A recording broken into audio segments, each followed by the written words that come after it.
This means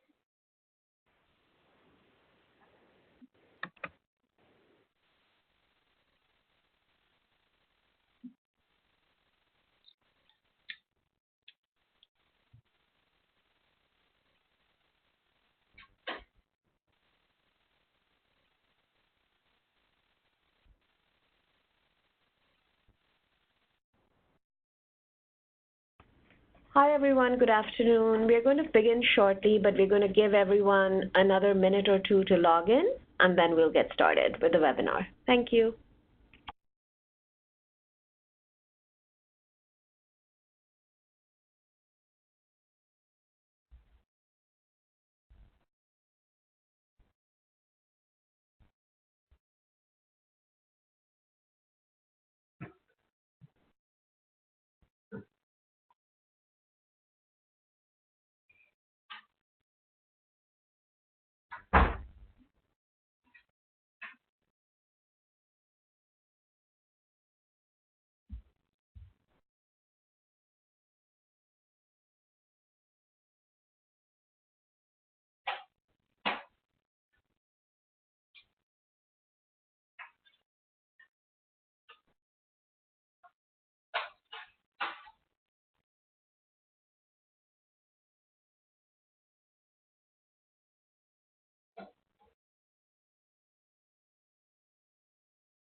So good afternoon, everyone. This is Priya Gopalan with the Community Technical Assistance Center, and I'd like to welcome you to today's webinar, Understanding the Opioid Crisis and Clinical Implications. This webinar will help participants to get more information about the opioid epidemic and also how to best work with clients who may be impacted by it. So before we get started, I want to take a moment to orient everyone to the WebEx system so that you know how to participate in today's event.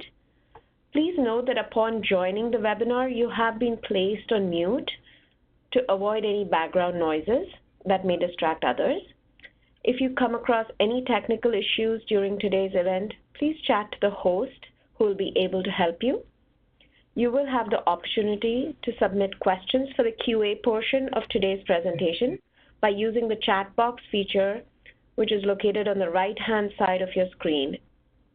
If it's not visible, please click the dialog bubble on the top right toolbar and it should appear. In order to ensure that we're able to answer as many questions as time permits, we are requesting that you send in your questions at any point during the webinar. We will keep track of them and address them during the QA portion that comes towards the end of the presentation. We are very excited to have with us today our presenter, Dr. Suritha Rao, an Associate Professor and Director of the Psychiatry Residency Training Program at the UConn School of Medicine, Department of Psychiatry. So welcome to Dr. Rao, and once again, thank you for joining us. I will now pass it along to Suritha to get us started. Thank you. Hi, everyone. How are you? Thank you for joining the webinar. So I understand it's a somewhat mixed audience of different types of mental health professionals. And so the presentation might be a kind of a basic refresher for some people, and it might be a lot of information for others, and we'll get a chance to discuss things in the Q&A portion. So the topic today is understanding the opioid crisis and clinical implications.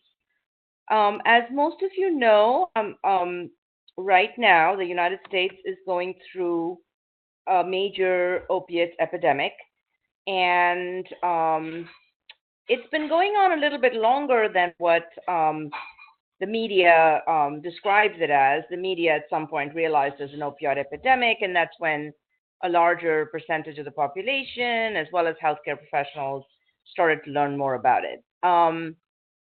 So this is the agenda. We're just going to first talk about the history of the opioid epidemic a little bit, a small amount about addiction as a brain disorder, little statistics to kind of describe the extent of the epidemic, and then treatment options for opioid addiction, or opioid use disorder, and then finally Q&A. So opioids are not new to human beings. And I put this slide in just so people would understand that this is not some modern day epidemic. Opioids have been with us for about as long as human civilization has existed. So, as you know, the first civilizations, the first city-based civilizations came up in, China, India, Mesopotamia, and Egypt. And here in this slide, you can see that the opium poppy was cultivated in lower Mesopotamia, and the Sumerians referred to it as Hulgil, the joy plant, because it has such euphoric properties.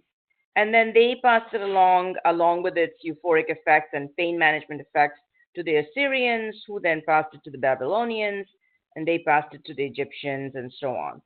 So I have a little link here for PBS's Frontline, and if you want to know more about opiate epidemics over the history of human civilization, you could go in there and read it.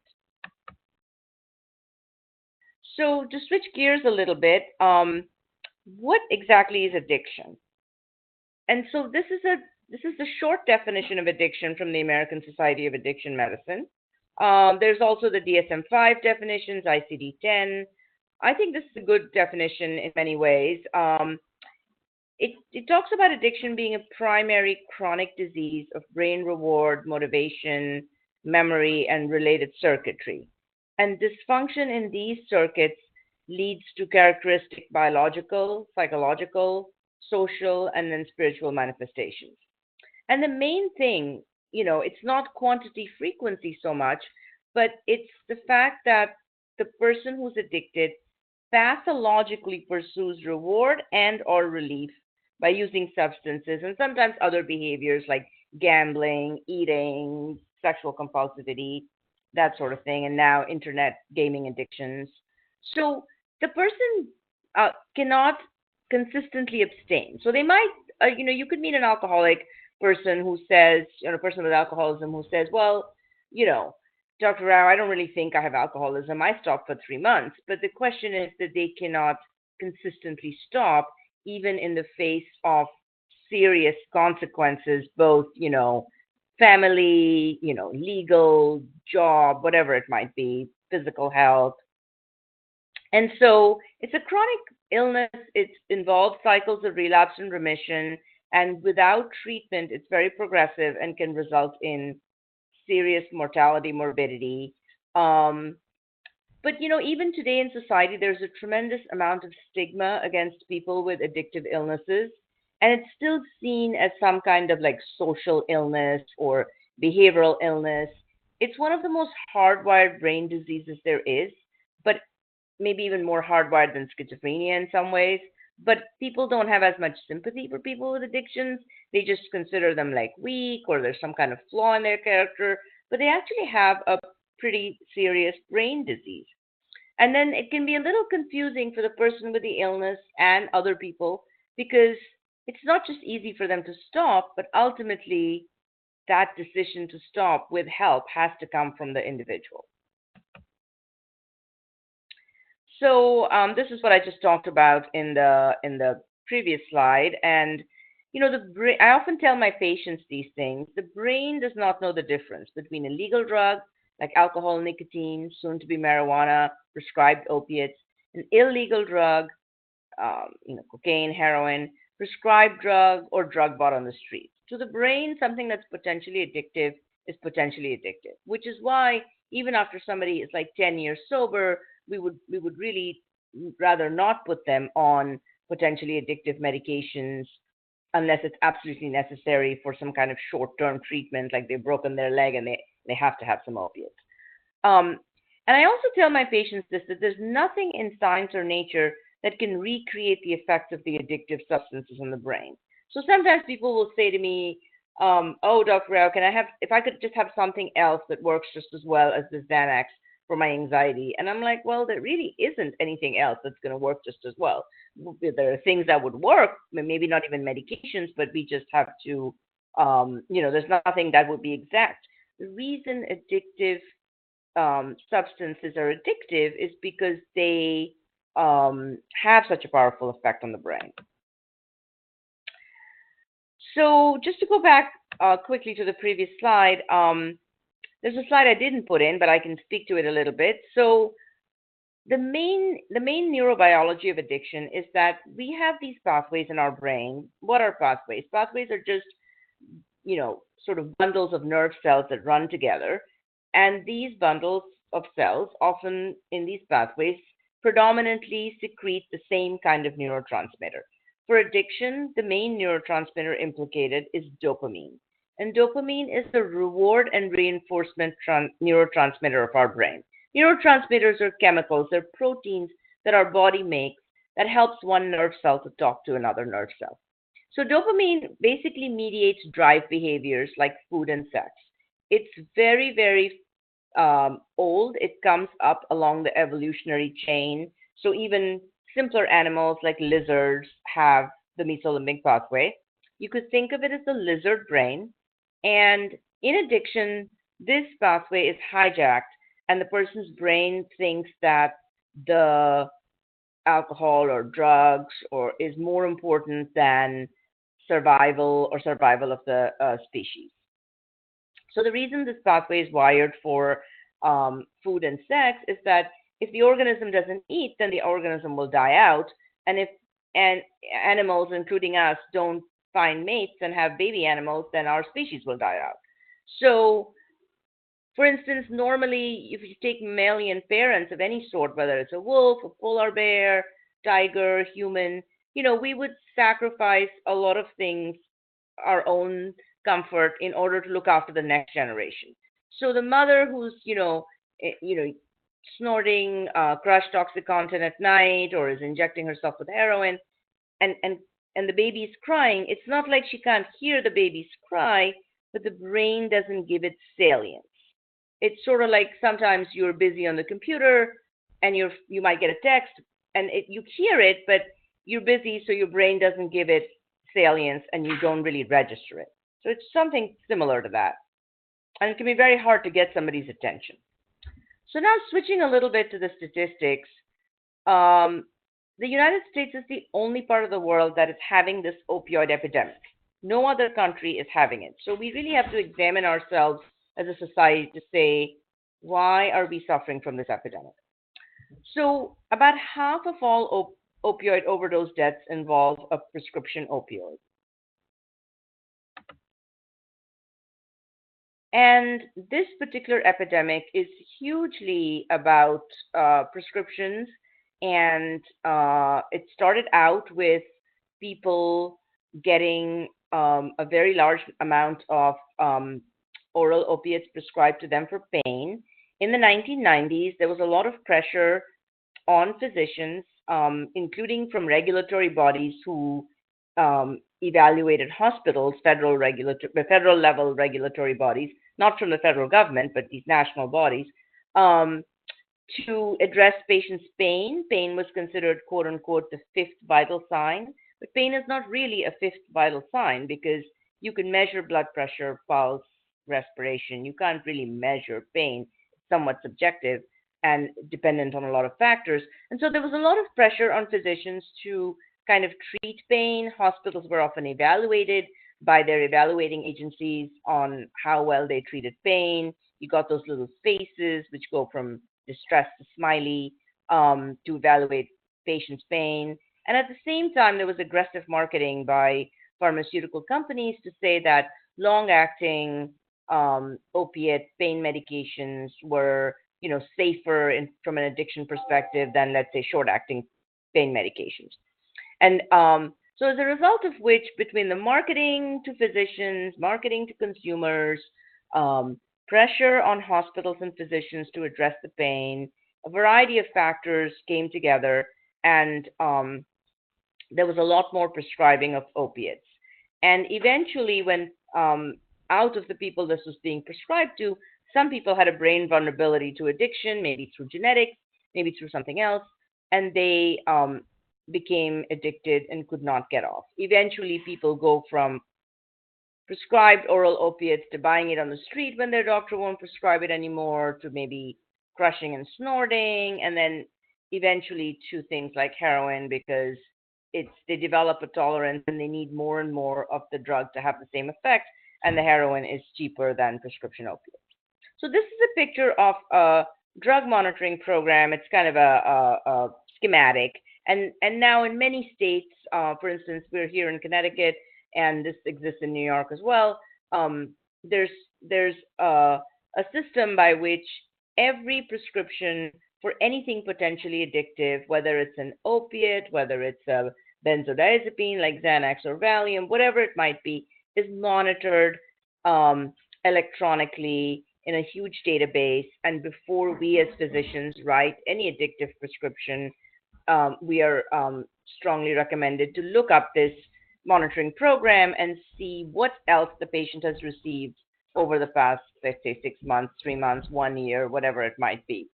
Sometimes you can't see prescriptions that are written in other states. For instance, if you're in New York, you may not be able to see prescriptions written in Connecticut or Massachusetts or New Jersey. Sometimes you can. So this just kind of helps give a bigger picture and keep the patient safe. So this is just a graph of opioid overdose deaths in the United States from 2000 to 2015. As you can see, they have been steadily climbing. And in past opiate epidemics, oftentimes heroin was the main drug, but now it's more synthetic opiates and prescribed opiates. And this is the most recent data from the federal government, from the Centers for Disease Control, on national overdose deaths, the number of deaths involving all drugs, but most of these involve opiates, oftentimes mixed with benzodiazepine, sometimes with alcohol, sometimes all three, central nervous system depressant drugs.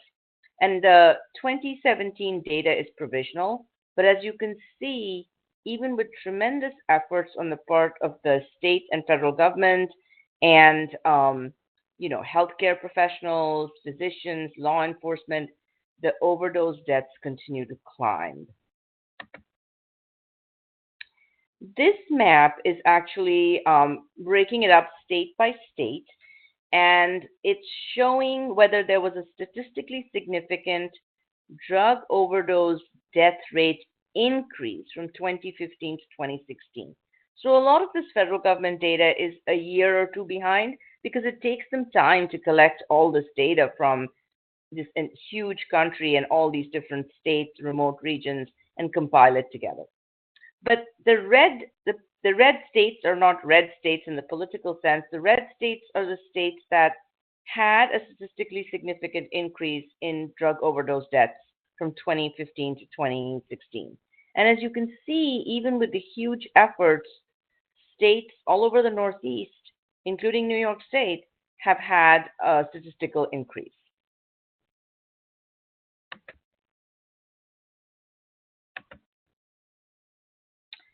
The only thing I want you to remember from this slide is that the United States is the biggest consumer globally for oral opiates.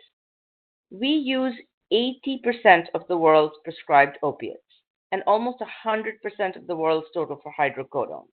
So a lot of times when this data is presented by me or any other addiction psychiatrist, addiction medicine specialist, there might be somebody from the audience who says something like, well, in developing countries, they don't have access to healthcare. So if you think about it, 80% of the world's prescribed opiates are consumed by the United States, by us. That leaves Canada, all of Western Europe, all of Eastern Europe, Australia, New Zealand, Japan, South Korea. So we're talking about, developed countries. Then you have the huge middle-class populations of India and China, the rest of Asia, all of Latin America, and all of Africa is using the other 20%. And if you think about us in the United States, everybody here is genetically related to somebody in the rest of the world. Even the Native Americans came on a land bridge from Asia. So there's nothing about us genetically that is different from people anywhere else, but somehow we're consuming 80% of the world's opiates. So that's something we just have to think about as we try to stem this epidemic. This slide just basically talks about what I mentioned before, is how prescription opioid deaths have overtaken, and their use has overtaken that of heroin. And the new demographic, this data is slightly old, but the data has not changed. It's very similar even today. The new demographic for the opiate epidemic today is middle-aged people who are predominantly white. So it's white middle-aged people, including white middle-aged women, in rural areas often or small towns.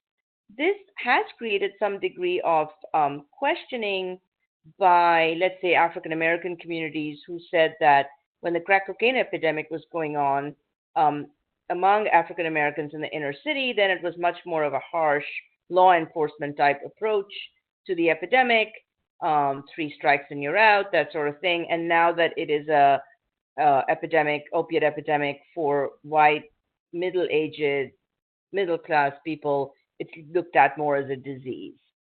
So, I mean, that's a whole another topic that we won't get into today. But on a positive note, the government is not looking at it from a law enforcement perspective, but more from a science perspective to say, this is a brain disease. How are we going to help these people? How are we going to put in public health initiatives that will stem this opiate use, opiate prescribing, street opiate use, all of it? So we discussed this before. How did we come to this opiate epidemic? Including a greater social acceptability for using medications for different purposes and direct to consumer marketing through those ads on television for every kind of medication. This is a really important slide. So out of the statistics, just remember the 80% statistic and then this one. So the media's view, what the media presents about the opiate epidemic and the average person addicted to opiates today is kind of a curated, whitewashed view. They present a human being who's wholesome, or what the media's idea of wholesome is, some salt of the earth, person, father, husband, who was very hardworking and was a really model citizen, and then one day he falls off this ladder, and his doctor, who's irresponsible, prescribes a lot of opiates. Then when he tries to get off, he just can't because he's having withdrawal symptoms, and that's what keeps him addicted. That's not entirely true, and it's not because the people who are getting addicted to opiates are weak or evil or anything wrong with them. They are my patients, and I love them. So they just have a different brain. So if you look at these statistics from the CDC, people who are addicted to alcohol are twice as likely to be addicted to use heroin, to be addicted to heroin, marijuana 3 times as likely, cocaine 15 times as likely, and if they're already addicted to opiate painkillers, it's basically the same addiction, so they're more likely to be addicted to heroin. So out of all those people who get addicted from their prescription painkillers, a large percentage of them have genetic vulnerability. So they might have alcoholic grandfather, they might have, parents or cousins or uncle with some kind of addictive illness, so that their brain is more prone to developing addiction. It's very similar to having heart disease in your family, and now you carry like 20 extra pounds, but it kills you. Whereas the next person who doesn't have any heart disease is maybe has 50 extra pounds and smoking, and they're somehow okay. So, and some people may not have genetic predisposition, but their brain just might be vulnerable to it due to some other reasons. But addiction is a very genetically linked illness. A little bit about fentanyl. So you hear a lot in the news about fentanyl. Fentanyl is a very powerful synthetic opiate pain medication. It's similar to morphine, 50 to 100 times more potent. It's used to treat people with severe pain or manage pain after surgery. Up until recently, the only people who abused fentanyl were physicians, and not even all physicians, anesthesiologists for the most part, because no one else had any access to it. But now, somehow, it's being manufactured and distributed. So, most of the fentanyl that is entering the United States today is coming from China, where it is illegally manufactured and then sold over the dark web. And the people manufacturing the fentanyl aren't like evil. Well, that could be debated, but I mean, they're not necessarily like, they don't necessarily have some kind of evil agenda. They're business people, and if there's a market, they will sell things.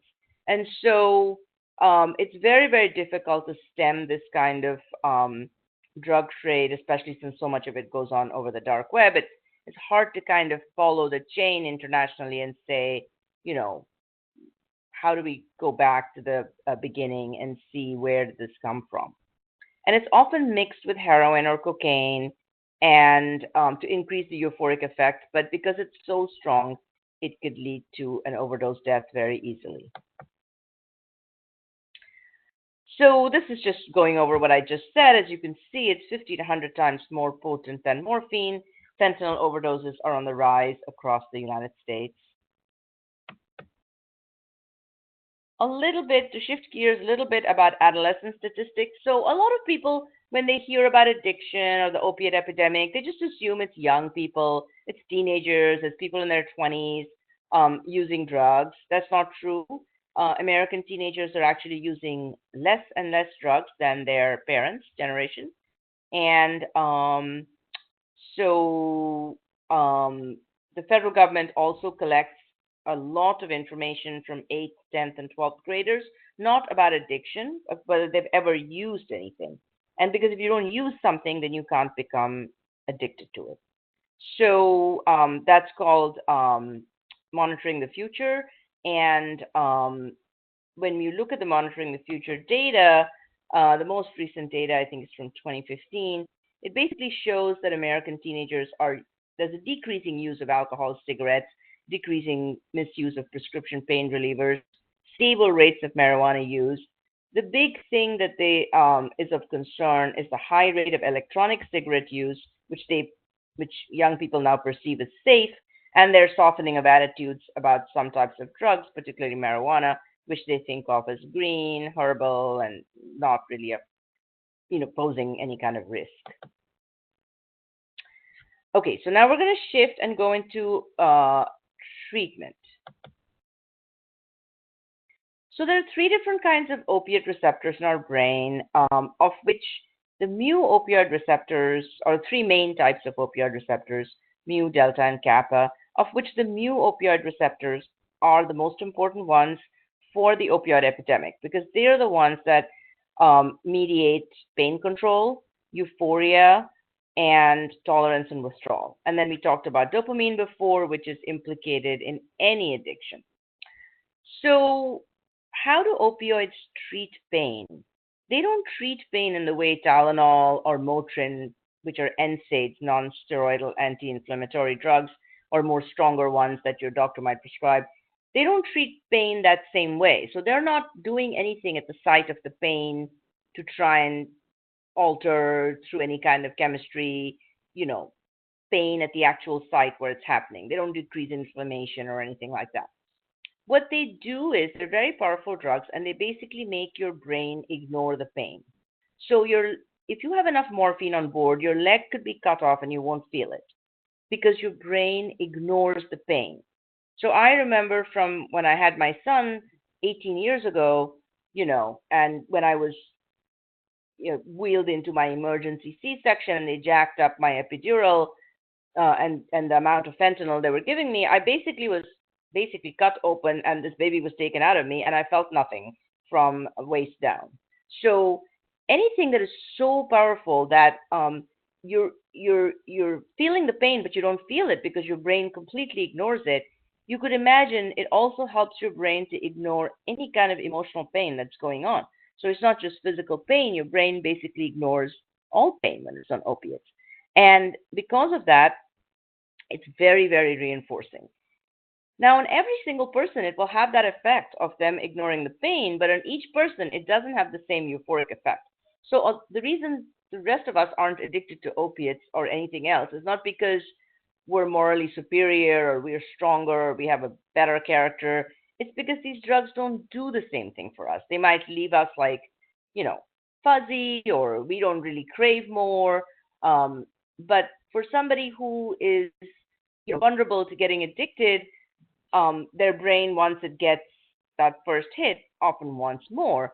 And if you talk to people who became addicted to opiates, they'll tell you the first time they used an opiate, they not only felt calm, but they also felt really energized, and they mowed the lawn, they cleaned the house. Whereas most of us, once our pain is controlled, we might just fall asleep or sit there in a mildly euphoric state. Opiate withdrawal symptoms are really unpleasant. Opiate withdrawal cannot kill you unless you're very old or somehow extremely sick already or immunocompromised or something like that. Whereas withdrawal from alcohol and sedative hypnotics is very dangerous and you could die. But opiate withdrawal, you feel like you're dying. It's like having the stomach flu and the upper respiratory flu combined together. So you have runny nose, your eyes are tearing, you have chills, terrible muscle aches and pains, severe abdominal cramps, diarrhea, vomiting, nausea, insomnia, severe anxiety, intense cravings for opiates, mood swings. So it's like having the stomach flu, upper respiratory flu, along with severe cravings, severe mood swings, anxiety, insomnia all together. And if you know that you can crush one OxyContin pill and snort it, or inject yourself with one bag of heroin, or take one oral opiate, all this goes away, it's very hard to not to keep going. But withdrawal is not the reason why people stay addicted, because if that was it, then we would just detox everyone safely from anything they're on, alcohol, opiates, whatever it might be, and then they'd never use again. But that doesn't happen. People's own euphoric recall of the drug use, their brain remembers, and it's a very complex phenomenon, and they go back. So a little bit about opiate withdrawal. You don't have to remember the technical details. Basically, you can detox somebody using methadone or buprenorphine. It doesn't have to be a high dose because 25 to 30 milligrams of methadone will treat the opiate withdrawal no matter how much people are using. And they can be reduced by 5 milligrams each day. There's no real advantage to a longer taper. And buprenorphine, similarly, you can start 4 to 8 milligrams. You can taper them off over a week, or you can do a longer taper over outpatient basis. You can also detox people using clonidine, which is a blood pressure medication. But if you give them clonidine and that's the detox, then you really should give them some kind of anti-anxiety medication like a benzodiazepine, so clonazepam, Ativan, which is lorazepam, Xanax, which is alprazolam or Valium, something like that for a few days to treat the severe anxiety, the insomnia, and just calm their brain down. A lot of times for opiate withdrawal, we add all these other medications to treat the diarrhea, to treat the vomiting, the insomnia and anxiety, the body aches and chills. And it's crucial for all addiction treatment to have, to start group therapy, some family work, discharge planning to connect the patient to the next stage of treatment and education. But unfortunately or fortunately, whichever way you look at it, it's just a fact, is that all the research starting from the 1970s on has shown that for people with opioid addiction, detoxification does not result in good outcomes. Relapse rates following detoxification are high, even when people go to residential treatment, Narcotics Anonymous, whatever they might do. And that the best results from a population standpoint have really been from agonist maintenance therapies, so methadone and buprenorphine maintenance, which are long-acting opiates themselves, and they kind of, treat the drug hunger, treat the withdrawal, and calm the brain down, and then the patient can engage in psychosocial treatments and get more stable. This does not mean that an individual patient cannot detox off opiates, go to Narcotics Anonymous every day, maybe go to a therapeutic community for 2 years or residential treatment for 28 days and get better, can go into recovery for life. That happens every day.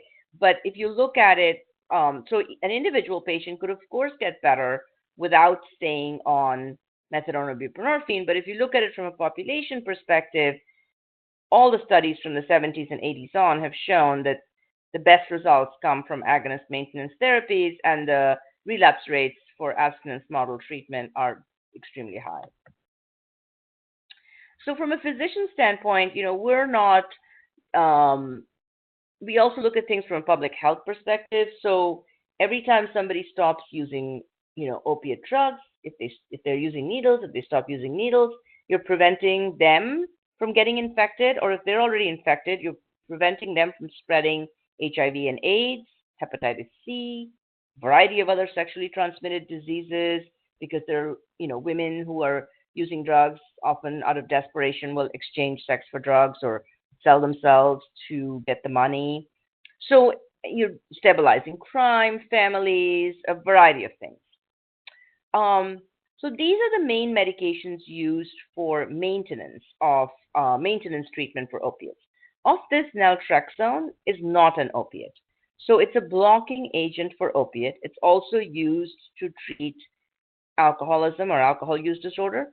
So with naltrexone, the patient takes the naltrexone, usually 100 milligrams Monday, Wednesday, 150 milligrams on Friday, and they can't use any opiates. If they use any opiates, they don't get sick, but they don't feel anything. They don't feel any high.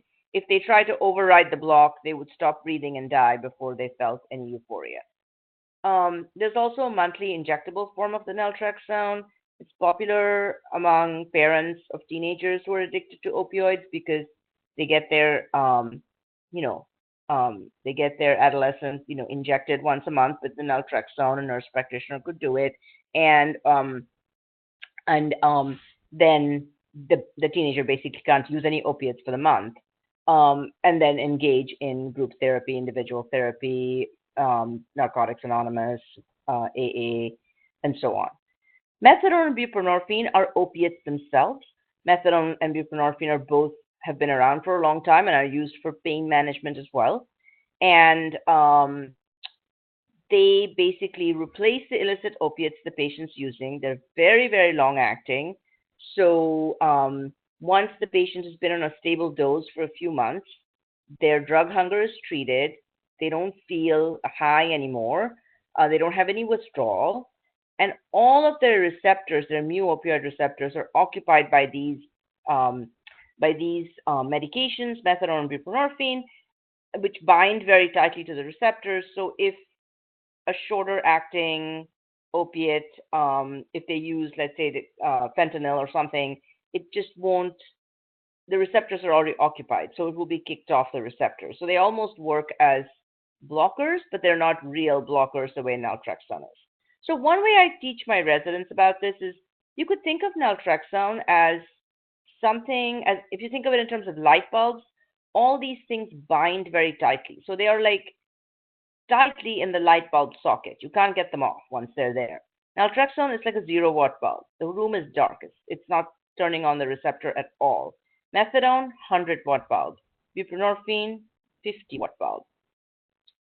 So if you take somebody who's using opiates, for them to start buprenorphine, they have to be in complete withdrawal. They can't just be feeling uncomfortable. They have to be in that runny nose, tearing, hairs on their arms are standing up, they're starting to feel cramps in their stomach. At that point, the buprenorphine will treat the withdrawal. If it's given too early, it can throw them into terrible withdrawal, which is very difficult to reverse. Same thing for naltrexone. You need at least a 1 to 2 week, better 2 weeks washout period from the opiates. And to go back one slide, naloxone, which is used to prevent deaths from opiates. So it's used to save lives, to reverse opiate overdoses, and now it's available in most states without a prescription. That is a very, very short-acting medication that's very similar to the naltrexone. It's an antagonist. So having said all this about medications, in any kind of addictive illness, especially after the detoxification period is over, medications form only about 10 to 20% of the patient's treatment and recovery process. So psychosocial treatments are key, and they have to be specific psychosocial treatments. I mean, addiction treatment is very specific. It's very evidence-based.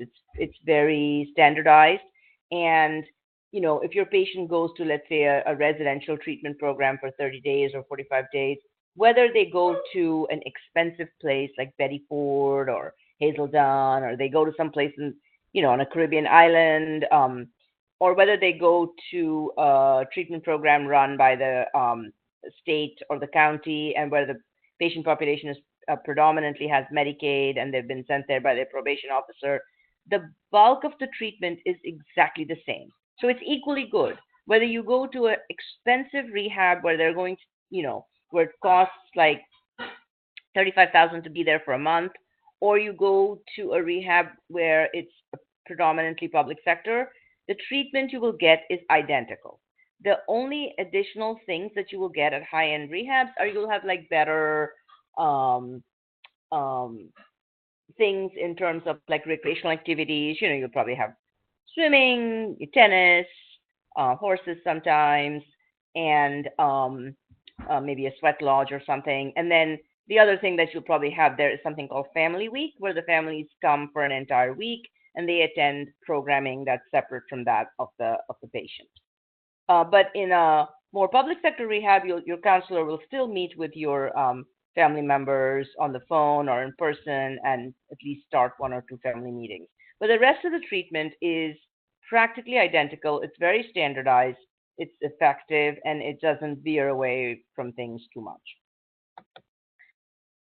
So, if you're doing office-based treatment, you want to encourage your patient to try and go to NAAA meetings, um, you know, um, coach the patient to get a sponsor, ask for a phone list. Now, if your patient is on methadone or buprenorphine, a lot of times they may not be welcome at a Narcotics Anonymous meeting because they're not in abstinence model treatment, and the philosophy is different in 12-step programs. And so in that case, maybe they can attend group therapy, right, where they're being treated, and individual counseling, or a day treatment program, something like that. This is just a quick snapshot. Like sometimes people say, what exactly happens in these rehabs or in an intensive outpatient program?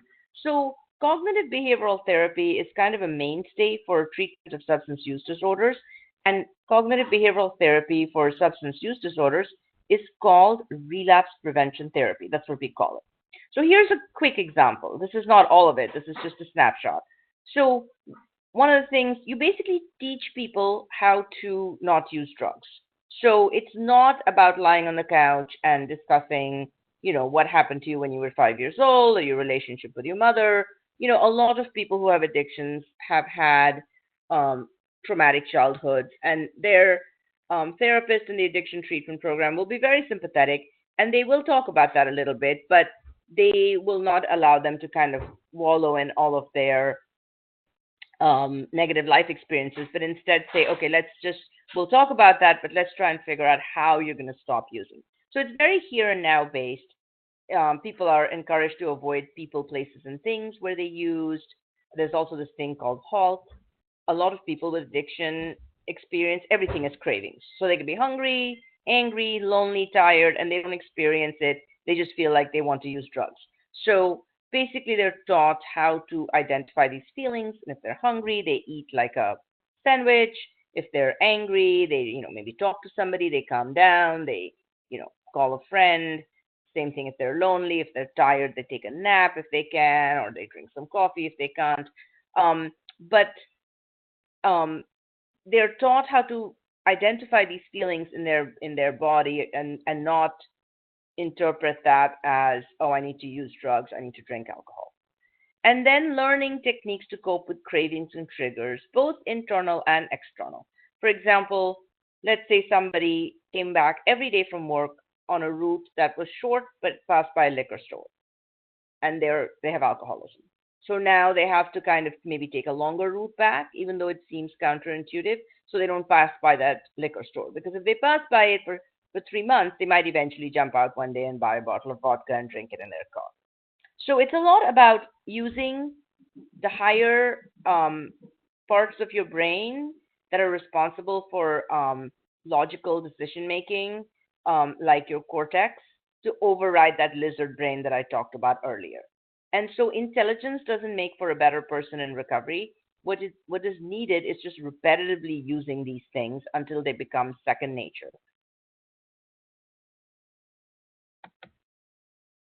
And these are just some of the evidence-based practices that are used in addiction treatment, motivational enhancement therapy. In the old days, addiction therapy used to be very confrontational. It's not that anymore for many, many years.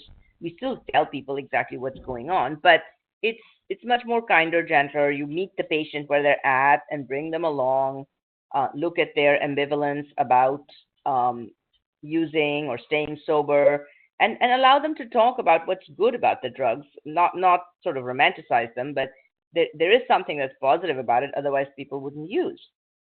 CBT, we just talked about, that's relapse prevention.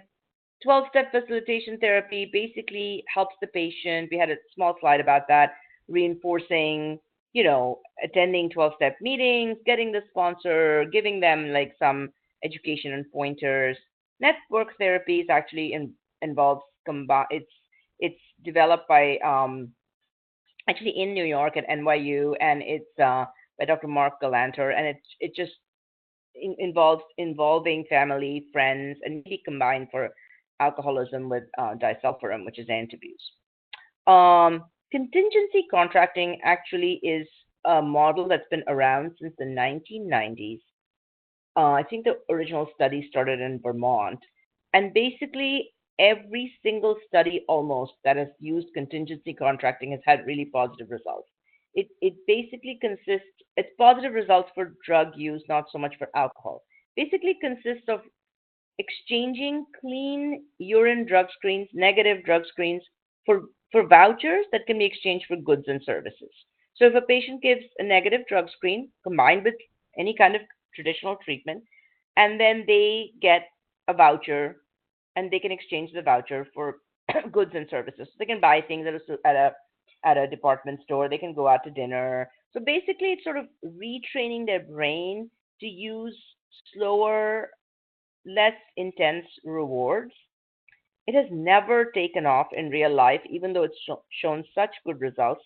The only place that's using it is VA hospitals across the country, because I think a lot of that is political. Like, if you can just imagine the newspaper articles, addicts being paid to stay sober. So even though it works, it unfortunately has not been used except at the VA. And for people with dual diagnosis who have mental health issues and addiction issues, the model that works best is the third bullet from the top, is integrated treatment. So it's treatment in the same place for both conditions. It's very important to involve families and also to send them to get support at Al-Anon or Nar-Anon, which are 12-step meetings for people who have loved ones that have addictive illness. So here we're just switching gears again into a case example. So this is a case, this is a lady that I actually treated in real life. I've changed some details to make it less recognizable. So she was a young woman who was married, and she had addiction to opiates. And she had addictions to one or two other things, but opiates were her main thing. And she was the mom of two young toddlers. And she entered a residential program for mothers with substance use disorders, where she and her children could both enter treatment and stay there for 6 months together. Um, Before that, she and her husband were living in a family shelter with the children, and the husband was also addicted to opiates, and there was a lot of drama. He had a girlfriend at the shelter. The patient and the girlfriend fought on the floor with the toddlers watching. Um, and her husband also entered treatment, which was a really positive thing. And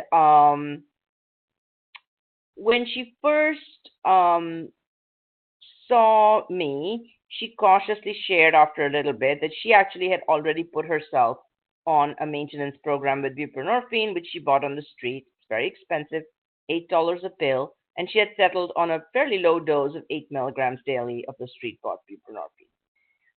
She also had this diagnosis of bipolar type 2, although we didn't know how much of it was just her personality and maladaptive coping skills from all these years of drug use, and then post traumatic stress disorder. So she had some medications that she had used in the past, and ultimately she was settled on a mix of oxcarbazepine, which is a mood stabilizer, and an atypical antipsychotic, Seroquel, quetiapine, and then she was connected to buprenorphine maintenance. And then what happened was she and her husband had planned therapeutic leave and to spend an afternoon in the park with their children to help with the family bonding. But as a result of that, patient actually became pregnant again with a third baby. So at that point, the buprenorphine was helpful because she didn't have to be connected now to agonist maintenance therapies. So, one thing to know is for pregnant mothers, if they're using opiates, you never want to send them for detoxification because it can increase the risk for miscarriage. You want to connect them to methadone maintenance or buprenorphine maintenance. And for pregnant women, we don't give them Suboxone or any other kind of buprenorphine that's mixed with naloxone because if they were to crush and inject it, it would activate the naloxone and send them into withdrawal. So we usually switch them to pure buprenorphine, where if they decided to abuse it, at least they wouldn't go into withdrawal and have the risk of miscarrying. So that's just a technical detail. But the main thing to remember is that if you have a pregnant patient on opiates, it's a medical emergency. Most methadone programs will admit right away if you can't, so either methadone or buprenorphine. And so here's what happened with her. Family meetings were started with her husband because he was also in a residential program. And some of these would be phone conference calls with her substance abuse counselor, his substance abuse counselor, and both of them. And then, her psychiatric treatment was done. And she was very motivated. And, you know, um, she lived in this residential program doing group therapy, individual counseling, and her toddlers lived there too. Her toddlers, I still remember the toddlers, they were extremely beautiful. They looked like little angels. They were the cutest kids. But because they had lived with so much, witnessed so much violence in their short lives, they were very aggressive towards the other children and sometimes would like really like sort of, uh, you know, uh, push them or hit them really hard and take away their toys. So that became kind of an issue because then the patient and her kids were not popular with the other uh, moms with substance abuse problems who were living in the residential program, and the staff had to kind of help her to teach her kids that all this behavior was not okay. They weren't even talking yet, but they had already learned these nonverbal behaviors. And then when time went by, maybe they would get some counseling too when they were a little bit older, but they were so young that it was not at a stage where they could be referred to child psychiatry. They were still at a stage where it was developmental pediatricians. Um, so with that, I'm going to stop and switch into questions. Thank you, Sarita. We are now going to share a few of the questions that have been submitted. As a reminder, you can still submit questions through the chat box. And I'm going to actually read out a question that's on the top of our list right now, which is how can we change the stigma around addiction given the fact that it's a brain disease? So what can we do as providers to be able to change stigma? Well, I think just educating people about it, educating people that it's a brain disease and that even though you have a choice, it's not as easy a choice as like something else. So what I usually tell healthcare providers can be as biased as the lay population about people with addictions, right? Because they only see people who are not doing well. They see people in the ED, blood alcohol level is like, over 400 and they're saying they don't have a problem. If they're not specialized in addiction, they're not treating people who are like stable and doing well. So one of the ways that we can think about it is, the rest of us are not addicted to drugs or alcohol. So it's hard for us to imagine why somebody would want to keep using this. So if we can think about it in terms of refined carbohydrates and sugar. So refined carbohydrates and sugar are not foods, are like loosely foods. They're basically like treaty drugs. So if you think about it that way, like in our modern day world, if we never ate refined carbohydrates and sugar again, It wouldn't kill us. We'd probably enter better health. And it's not like we are ever going to be in a place where we are going to be starving unless we eat that spoonful of sugar or that donut or that slice of like, you know, white bread, right? And so basically, it would consist of always eating, brown rice, sweet potatoes, um, regular potatoes, whole wheat bread. But that means you can never have a donut at work. You can never have a slice of birthday cake. You can never eat a pretzel. Um, Most of us would not be able to maintain that for the rest of our lives. And so, how difficult would that be for us on an average day?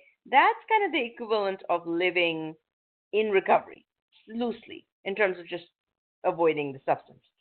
Right. That's great. Yeah, that's a very good analogy. Thanks. And another question is, how do we address comorbidity and where do we start? So is there a sequence to it? Is one more easier to recognize than the other? No, there's no sequence, and it's very hard sometimes to tell, which came first. So ideally, treatment should start for both things in the same place.